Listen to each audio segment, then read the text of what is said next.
When you think about how much energy it takes to do that, it's really mind-blowing. And there are many things that people can do day to day to help protect the river. And that's really the thing that's so mind-boggling about it, is that we're throwing it away.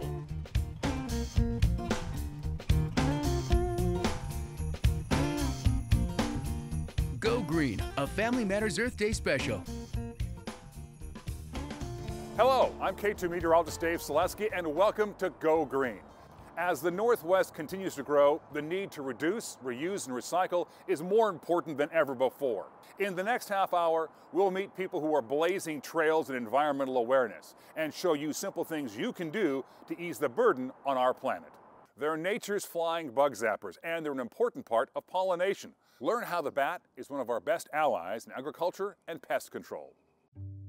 So bats are the only truly flying mammal. They are found all over the world in different parts. Some pollinate trees, some eat fruit, some actually even catch fish. Bats are extremely important to the environment. There's about 1,300 species of bats in the world. Bats are pollinators of many different types of plants. They're seed dispersers. They also eat a ton of insects every night, so something humans should be really happy that they're around for. Bats can see rather well, and in addition to that, they have another sense, which is echolocation, which you may have heard of. So pretty much they're sending out noises, and then what they hear echoed back is what tells them where the insect is or where the fruit is for them to catch. A bat's wings are actually their hands, so when you see a bat stretch their wings out, you can actually see their 5 fingers that they have, and then their thumb is actually the kind of digit that they use to move around. So if you're here and you see the bats crawling on our little roof here, that's because they're using those thumbs to crawl with them. So there's 15 different species of bats just in Oregon alone, and they're all insectivorous bats, so they're the ones that are eating all those bugs that are flying around. So bats pollinate flowers in a similar way that bees do. So they go from flower to flower and they'll stick their head into the flower, and then they'll get pollen stuck on their face while they're drinking the nectar, and then that will move from flower to flower as they do that. So when they do eat fruits and then they're flying around as they defecate, which is the guano, that will then spread a lot of the seeds all over the forest, which is very important. Building a bat box gives bats another place to go. It also helps any of the insects that are going to be around in your neighborhood. They will fly out and take care of a lot of those for you, so you have to cut down on any kind of spraying or insect control, and it will help any plants that you're growing in your yard as well. It's typically only about a couple feet tall, and it's actually quite thin, and since the bats here in Oregon are really small, they're only about this size, they crawl up in there and then they'll just grab on with their claws, and yeah, that's all they really need. The bats will stay in there during the day, and then they will fly out during the night to go catch the insects. Having a bat box gives them a place to go if you don't want them maybe roosting under the eaves of your house. But if a bat does get in your home, they want to be out as much as you want them out. So the best thing to do is just open the window or the door and give them the time to find the area to get out. But they're just so incredibly important to our environment and to a lot of things that humans do, like agriculture, so they're just a really important animal to have around.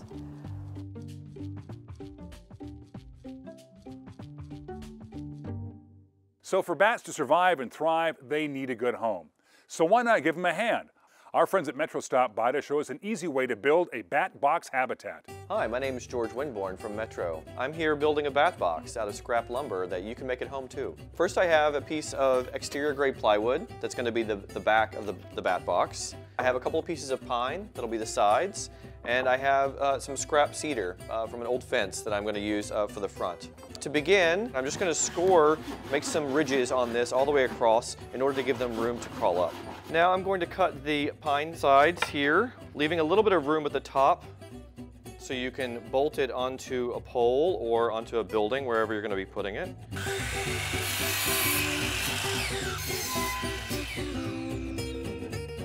Now that I have my pieces cut, I'm ready to assemble this. This one that goes up here on the top for the roof, these two sides, these two pieces, and then there'll be a little gap of about 1/4 of an inch here at the bottom, and that allows for air circulation. And then I'll add this bottom piece here, like this, and it allows about 3/4 of an inch for the bats to crawl in and out, but is not enough room for any predators to come in.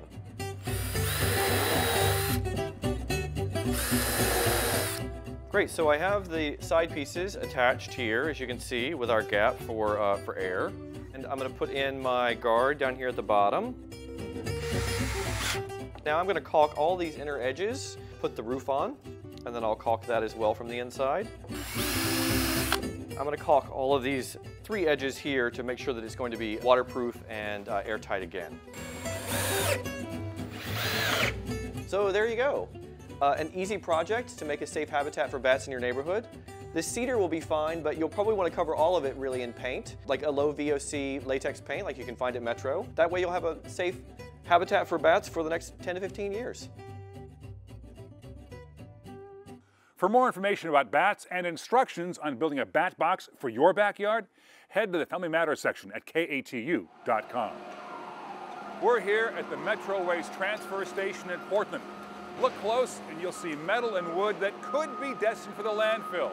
But we found a place that takes both and gives it all a new life. Metalwood salvage is a 3-part sort of business that has a design build component, has a retail component, and has an educational component. We usually extract materials from demos and around town and then kind of bring it back to life and repurpose it into furniture, or even just clean it up and resell it as, you know, a functional object. Out of demos, we primarily get lumber, but when we're doing picks throughout town or people's garages and basements, things like that, it's a lot of metal and old school tools. We have people that drop off, you know, say they're moving or they're selling their grandparents' house and it's full of stuff that they just don't want to deal with. People come by and drop off things that they would otherwise be taking to the scrapyard. We salvage a lot of our own wood in terms of the wood that we salvage, because we do have a big wood salvaging component to what we do. This is wood that came from the bowling alley down on Powell. This was underneath the lanes. Underneath the actual bowling alley lanes was this 2x10 material that went perpendicular to the lanes. So this is the way it looks, just kind of raw, but when you run it through a sander, you can see how beautiful the grain of this wood actually is. With all the metal objects that we find, we either can repurpose it into furniture, kind of use old machine bases as table bases or for desks and dining tables. Also do a lot of garden art. Kind of incorporate those objects into you know, gates and fences and just kind of architectural elements for people. Artists and fabricators and builders, or anybody who wants to come in and have access to those materials and make their own things, they have access to it in our retail environment. This is our metal by the pound section. We keep this stocked with all kinds of random parts and pieces. A lot of artists and people who want to just kind of have like little fun things in their yard. Anybody who looks through this pile is going to see all these things in a little bit different way. The possibilities are really endless with all the stuff that we have out there on what you can create. The energy that it takes to move materials to the scrapyard, crush them into, you know, smaller bits, send them a lot of times to, you know, across the world, and then melt them down, make them into other materials, and then pretty much bring them back again. When you think about how much energy it takes to do that, it's really mind-blowing.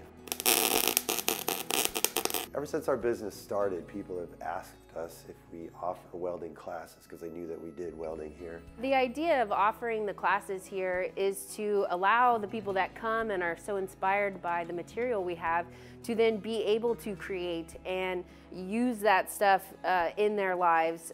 You know, manipulating metal, being able to weld and to fabricate is such an awesome skill. A lot of the materials that we see here wouldn't be in the waste stream if people had access to that very basic skill. We process everything that we have here into usable things. We don't have a huge waste element of what we're doing, so that's how much we're turning over. I mean, it's saving materials, it's saving energy. It's a good thing all the way around. To learn more about metal wood salvage, go to the Family Matters section at KATU.com. It's a place that's putting a spin on the concept of leftovers. Let's see how Urban Gleaners is saving food and getting it to people in need. 40% of all the food produced in this country is thrown away. And we don't want it in landfills because it breaks down and creates methane gas. Urban Gleaners is a food rescue organization. We go around and collect edible surplus food that is perfectly good, would otherwise be thrown away. We collect it, repackage it, and we take it to people who need it. We collect 65,000 pounds of food every month. We have 4 vans, we have 5 drivers, we have 45 volunteers, and we distribute to 50 plus sites, and we feed several thousand people every week. In the 7 years I've been volunteering, it's amazing to see how much of this food would have gone into the landfill had they not recycled it in a way to have families glean from it. The school has approximately 80 to 85% of the students on free and reduced lunch, so it really does help the families be able to provide healthy meals because a lot of the food that we get is organic. The quality of this food is really something to see. So we work with the New Season Central Kitchen. So that kitchen makes all of the food for their delis. And when they have leftovers, we get it. So it comes in big food containers. We pick it up in a refrigerated van, we bring it back here, and we have volunteers who come and repackage it into to-go containers. We label it where it comes from, what it is, and then we send it out. And so people are getting this amazing food we pick up from Nike and from Intel and from the Moda Center after a Trailblazer game. This morning we donated some of our chicken flatbread sandwiches and our ZLT, which is zucchini, lettuce, and tomato. There was some breakfast pastries, some desserts as well. The Trailblazers have really been the driving force in that, wanting to have that impact in the community and create a greener operating system here. We have become accustomed to perfect looking food. So if produce is wilted or if an apple has a blemish, people aren't going to buy it. And so that food would ordinarily get composted at best and thrown away at worst. For anything, any waste that we have here out of our warehouse, we have pig farmers who come and pick up the food to feed their animals. So we are virtually no waste once it comes in here. And so if we can give people a leg up, just, some help here with what would have been garbage. I mean, that's really the thing that's so mind-boggling about it. This food would have been thrown away. So I think everybody really could agree that maybe we should just eat it. For more information about Urban Gleaners, head to the Family Matters section at KATU.com. It's an easy way to get your kids excited about nature. Let's take along with the kids from Concordia Montessori and learn how the Ladybug Walk can inspire early environmental minds. Come on up, kids. These are the Ladybug backpacks you get to borrow for the walk. Environmental education is part of the land stewardship program, and so all of the programs that we do focus on connecting and teaching about the natural spaces, so plants and animals and some of the concepts in there. The Ladybug Walk is an opportunity for kids to come out, young children, ages usually 2 to 6, come out with a grown-up and to explore in a park or a natural area. They get to borrow a little Ladybug backpack that has some tools in it that just makes exploring a little bit easier and a little bit more fun. We take them for a walk. It lasts about an hour, and we stop a lot. It's more of a walk than a hike. It helps the children kind of get up close and personal, get curious about nature, and it's also really kind of models to parents how easy it is to really get children outside and to just spend some time and allow them the time and space to explore and discover and ask questions about nature. What could be living in that hole? A spider, because I see a spider web. A spider, because you noticed the spider web. We really feel like in order for people to care about their parks and natural areas, they have to love them first. And so I think our goal with the children is really to get them to have a great time. Even on a rainy day, there's still a lot to see and a lot of fun that we can have. And I love eventually when a parent says, I didn't realize I could do this on my own. There's really simple things that we can give to children to help them explore nature a little more easily. There's research that's been done on what connects people to nature and really kind of sends them down an environmental path. And the number 1 and the number 2 things are that children spent unstructured time in nature as a child, and secondly, that there was an adult there to mentor them and to teach them and to help show them things. And really we just follow the children's lead. They really get excited about certain things. A lot of times the children have an opportunity to engage with nature very slowly, at their own pace, at their own level. We really get down with the children and kind of help them to see things. The more we can really connect children to all of those parts of nature, the more they care about not leaving things behind. children do that over and over, and they kind of learn that there's this respect for nature, and just having that kind of personal gratitude toward nature. I think later on, as we're able to make choices, we do tend to make choices that are kind of helping to preserve that space. The Ladybug crew coming through. To learn more about the Ladybug Walks you can join, just head to the Family Matters section at KATU.com. When you look at the activity on the Willamette, it's hard to believe it hasn't always been this way. Let's see how the city's big changes put a stop to a waste-filled river. It's no accident that we're here today on the river, seeing all of the possible uses, people living and working and playing on the river, and people can access it now today because we've done a lot of work to clean it up. When it rains in Portland, it used to enter the sanitary system and then go directly into the river untreated. But in 2011, we finished a huge project. In fact, it was the largest public infrastructure project in the city of Portland, building 2 huge tunnels along both sides of the river to capture that combined sewer and rainwater. And now that water is routed to the wastewater treatment plant, which is what makes the river safe to enter into today. What we have here is that the city crews are maintaining our sewer system so it's clog-free. So it's basically pressure washing the sewer system. They will wash it, and then the Vactor truck, the vacuum, will suck up debris. Mostly it's preventive maintenance to keep the sewer pipes clear of debris that could clog the system and cause a backup onto the street or into people's homes. One of the messages that we really like to deliver to folks is to make sure to pick up after their dogs. Dog waste is essentially untreated sewage. It has bacteria in it and other contaminants that are bad for water quality, and it's bad for people to come in contact with that. When it rains, it would wash that waste into the water. Another thing that people can do to protect the river is to flush only human waste and toilet paper down the toilet. Flushable wipes actually clog the system and cause sewage to go where you don't want it to go, which is either back up in your home or onto the street or overflowing from the street into streams. Not pouring oils and fats and greases down the drain is another. If that oil builds up, and it will build up over time, it constricts the pipe and less water can come through, and you can get backups into your home, or your neighbors can get backups, or it can come further down into our system and into our pipes and cause bigger problems in the street or in our wastewater treatment plant. So I mentioned that it rains a lot in Portland, and what's really important to do with that rain is to slow it down and to filter it before it enters into the streams and rivers. And one way we do that is through something we call green infrastructure. Bioswales, green streets, and rain gardens, they all function essentially the same way, where stormwater, rainwater, flows into them, and those areas filter out the pollutants and absorb the rainwater so that rainwater doesn't flood our streets, and so they absorb and filter the pollutants. There's a lot of great work that's been done in the past, and there's still more work to do. And it's something that it's not just for Earth Day, but every day we have this resource to celebrate and be a part of.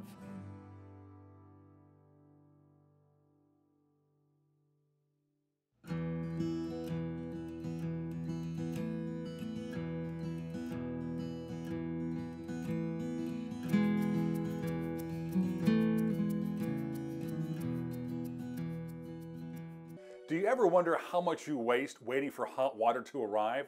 We found a device that gives you fast access to hot water without sending it down the drain. Anytime we're running water down the drain, we're wasting energy. It's not just the water that we're wasting, but the energy that it took to make it clean, safe water. Watergy is the embedded energy that's involved in treating, moving, and getting rid of water. So water that comes out of the ground or out of a reservoir is pumped to a station where it's treated chemically and suited for potable water use. That water then is pumped through the municipal supply to homeowners, businesses, and places of use. And then the water that goes down the drain goes to the wastewater treatment plant, where energy is used to again pump it, move it, purify it, and then dispose of it. There's been studies that show the average household wastes about 10,000 gallons of water just waiting, turning on the faucet and having to wait for hot water. That's a swimming pool full of water that we've just let go down the drain without any useful purpose whatsoever. What was developed was a pumping system that can either be installed underneath the sink, or you can have a dedicated recirc system for your house. So a piping system that goes from your farthest fixture back to your mechanical room or your water heater. Well, here's the on-demand system in this household. And here's the pump right here, and here's our homeowner's water heater. And this is a typical recirc system where there's actually a pipe from the farthest fixture all the way back. So the water is typically coming out of the water heater, going into the house, and then let's say you're going to the farthest fixture. Well, it typically stops there. So what they've done is add a pipe from the farthest fixture all the way back into the mechanical room, so the hot water is coming back in here and then feeding back into the hot water heater. So I've got it on hot, it's cold, and we'll stand here probably for 2 or 3 minutes to get hot water. So instead of doing that, we can press the button on the key fob. That sends a signal to the mechanical room, which is turning on the pump, which is pulling water back through the recirc piping in the system, back to the mechanical room and pulling hot water out of the hot water heater.